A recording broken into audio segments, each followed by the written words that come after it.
Hola a todos y bienvenidos a un vídeo más acerca de la penúltima operación de modificación que vamos a ver en el curso. En este caso se trata de la cesión global de activo y de pasivo.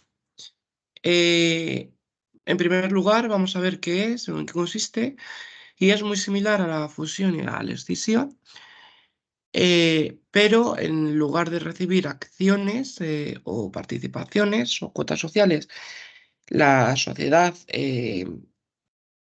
cedente de la cesionaria recibirá una contraprestación monetaria. Entonces, diríamos que es una operación que supone la transmisión en bloque de todo el patrimonio de una sociedad o parte por sucesión universal a favor de sus socios o de terceros, que son los cesionarios, ¿vale?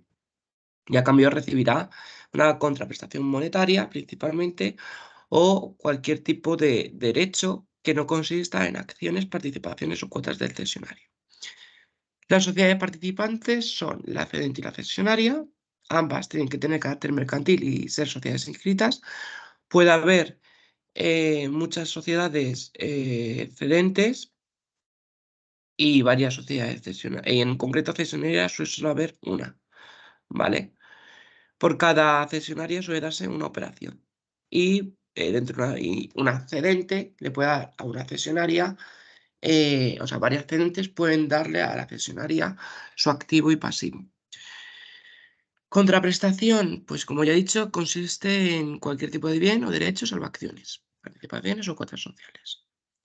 Luego los socios de la cedente, que son los que reciben esta contraprestación, pueden decidir hacer con ese importe en metálico, pues repartir dividendos, una parte, otra parte guardarla para destinarla a otra actividad, etc. Pueden hacer lo que quieran. El procedimiento de este tipo de operación nace con la elaboración del proyecto de la cesión global, en el cual hay una diferencia respecto al resto de operaciones, y es que en este no se exige que si falta una firma de algún administrador se justifique el motivo de por qué no ha firmado. Esto en la escisión, en la fusión sí ocurre. El contenido, pues la identificación de todas las sociedades que intervienen en la operación. Luego, la fecha a partir de la cual la cesión tendrá efectos contables. Por supuestísimo, importantísimo, la información sobre la valoración del activo y pasivo del patrimonio, ¿vale? La designación y cómo se va a realizar el reparto o cómo se va a realizar la cesión, la contraprestación que se vaya a recibir y que se tiene que justificar el criterio y por qué se ha llegado a eso. Y las consecuencias que pueda llevar esta cesión a la sociedad y que pueda traer a los socios. Una vez que ya está elaborado el proyecto de cesión global, se debe depositar en el registro mercantil. Los administradores deben ir o mandar a alguien a depositar una copia para darle publicidad a ese proyecto. El informe de administradores, que al igual que en el resto de operaciones, pues principalmente la justificación y explicaciones económicas y jurídicas.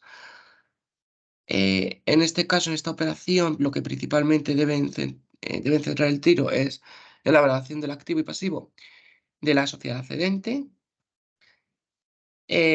Luego, aquí en el caso de informes de partido independiente, sí es necesario la escisión y en la fusión, pero aquí bajo ningún concepto es necesario, pues, pero sí puede ser voluntario.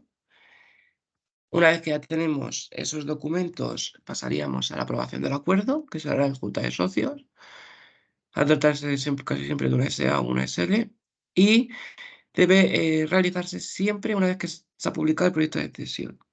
Si no se publica ese proyecto, no se puede hacer la junta de socios, ¿vale? Y como ya sabéis, tiene que ser la convocatoria se tiene que hacer de esta junta un mes antes, ¿vale? De mínimo de la celebración.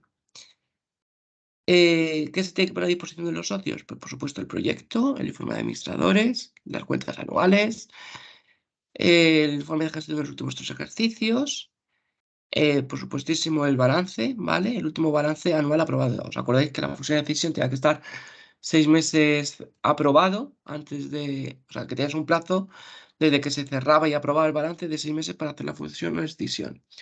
Aquí no hay plazo, siempre te tienes que ir al último que está aprobado, ¿vale?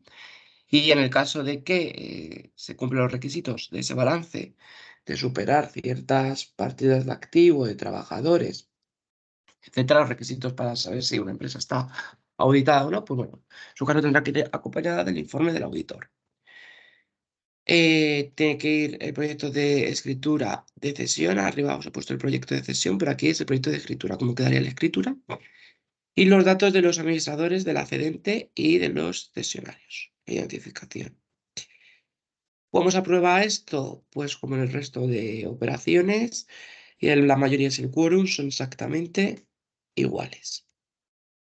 Otro dato de interés son el derecho de oposición que tienen los acreedores, que es igual que el de la fusión, y la inscripción también se trata de inscripción constitutiva.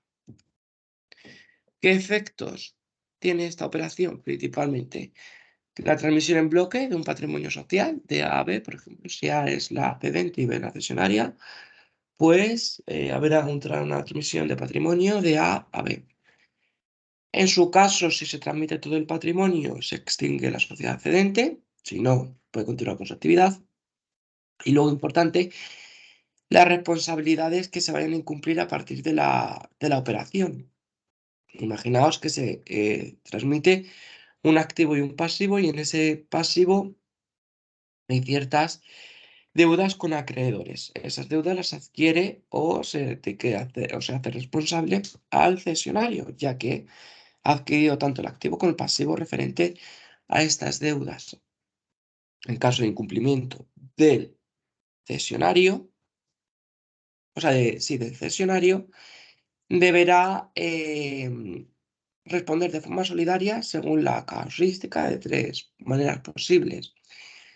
Si hay más cesionarios, imagínate que no suele ser, que lo que he dicho al principio, que hay un cedente que, que cede su patrimonio a varias sociedades. Normalmente se va a tratar, imagínate, A cede a B y a C. Normalmente podría tratarse en una única operación, ¿no? En esa misma operación se va a A, o sea, se va a B y se va a C. En la realidad suele hacerse primero con A independientemente de B y suele darse 2 operaciones, ¿no? En este caso, independientemente de cómo lo trates, si incumplen A sobre la cesión que le hace a B y esta cesión está relacionada, que es el caso que es poco habitual, en el que se hace todo en una misma operación, B deberá responder del incumplimiento de A, ¿vale?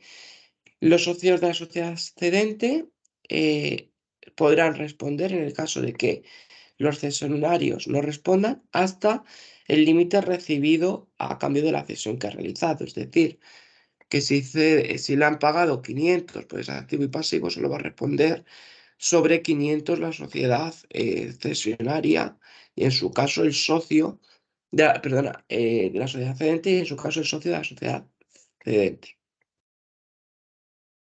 Y bueno, pues es lo que he explicado. En primer lugar es la sociedad cedente, si no se ha extinguido, si no va el socio, ¿vale?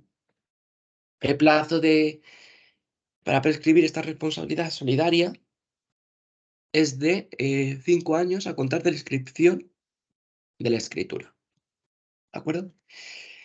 Es una operación súper sencilla, muy fácil de comprender, pero ante cualquier duda y cualquier problema que os surja, como siempre os digo, estoy disponible a través de los foros y a través del correo del aula virtual y a través del correo corporativo. Muchas gracias y hasta aquí la presentación de este tema.